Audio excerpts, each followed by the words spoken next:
Hey guys, how's it going? It's Rob Sutton. I have one video that's made over $46,000 in revenue over the course of its lifetime, and I only have 13,000 subscribers.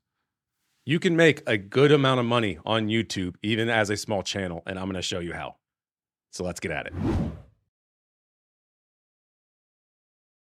All right, guys, so let's jump into the actual numbers and I can explain to you what is actually happening with this video versus some others. As you can see, it has about 300,000 views, but it has made $46,272.78 over the course of its lifetime since published. The numbers we're going to look at here are on the revenue tab, and what you're going to look at is how much advertisers pay. And the numbers you see here is how much the advertisers are paying for 1,000 views, which at this point is $219.99. Then if you look over to the right, you'll see the revenue that I actually get out of that $219, which is $154.54 per 1,000 views.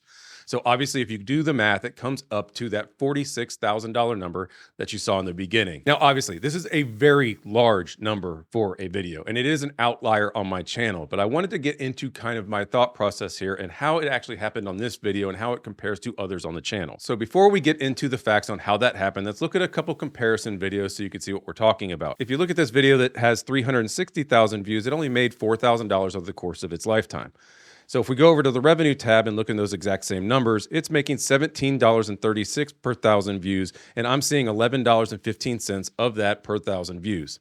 Now, this is a lot more typical of what you will see online with videos, but it's still a little bit higher, and we're going to go into why as well. So what we're looking at here are two videos that I really centered around YouTube search versus browse features and viral content. These are long form reviews that are based off of a single product and SEO optimized so they would perform really well in YouTube search.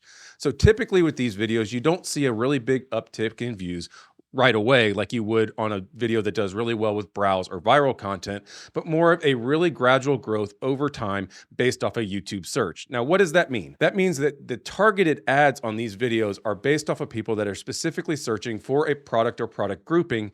So it is very susceptible to higher rates because it is actually more targeted advertising. So how can you discover areas of your content that might be more susceptible to higher advertising rates and get you more revenue on your YouTube videos? It's actually pretty easy. If you create an AdWords count and go into the keyword planner for Google AdWords, you get an idea of what people are actually playing per click on different topics. So as you can see here, I pulled a subset of keywords that people might want to advertise on or you might want to make content on, everything from the Apple iPhone all the way up to, say, bed mattresses. Now you can see it's a wide range of what people are willing to spend on this kind of content. It's everything from $4.40 for the Apple iPhone all the way up to $14.89 for maybe content about mattresses. And this is where it comes into some of your content planning. Now you have a range of content that you like to cover on your YouTube channel, and you can use this tool to kind of find those little diamonds in the rough that might be relatable to your YouTube channel, but also have better revenue per view than you are getting from some of your other videos. And then another great way to find more ideas for these kind of videos on your YouTube channel is look what's being marketed on other platforms. Like if you watch the NFL Super Bowl, what are they marketing the most in these areas that might relate to your channel that also are high profit margin products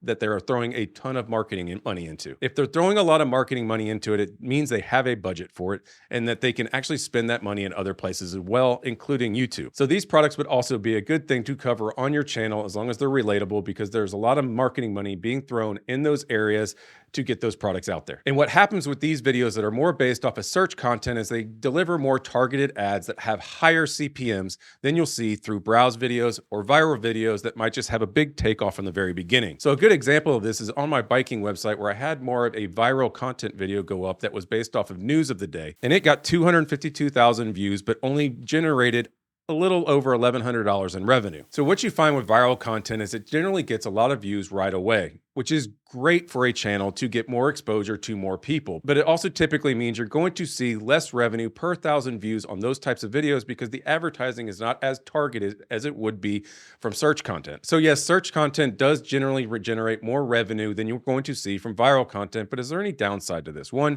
you do have to be really patient. These videos have been up for quite a while. They don't get that 250,000 views within 48 hours. They get the 250,000 views within 2 years. So yes, they're going to generate a lot more revenue, but you have to be a lot more patient around that content to actually grow over time. So you're not going to get that really big hit right off the bat like you're used to seeing with something that's a little bit more time sensitive and more viral. The other thing is, if you're not really good with SEO, you need to use a tool, something like TubeBuddy, to help you out and really optimize the video for SEO so it performs well in search. So what can end up happening here is you can end up spending a lot of time on a video, optimizing it for search, and then it doesn't rank well. And then you just created a video over this course of time that really will not get a lot of views over time. Then there's also the obvious thing here is that you still need to have a good title and a good thumbnail so people will actually click on it and have a good click-through rate to go along with the optimization that you did on the SEO side. So what I try to do with my channels is have a mix of both. Have that relevant, more viral content that gets a big hit up front, but then also have my really long reviews that are SEO optimized that I can depend on over time to continue getting views and to continue generating revenue. So guys, I want to hear what you think down in the comment section below. Is this something that helped you out, get some ideas from your channel? I am also going to do a video here in the future about how you can actually get review product for your channel, even if you're a small channel out on YouTube. So subscribe to be ready for that. If you enjoyed this video, please give it a thumbs up. Consider subscribing to Rob Sutton for more videos like this in the future. And until then, on to the next one. Thanks, guys. See you.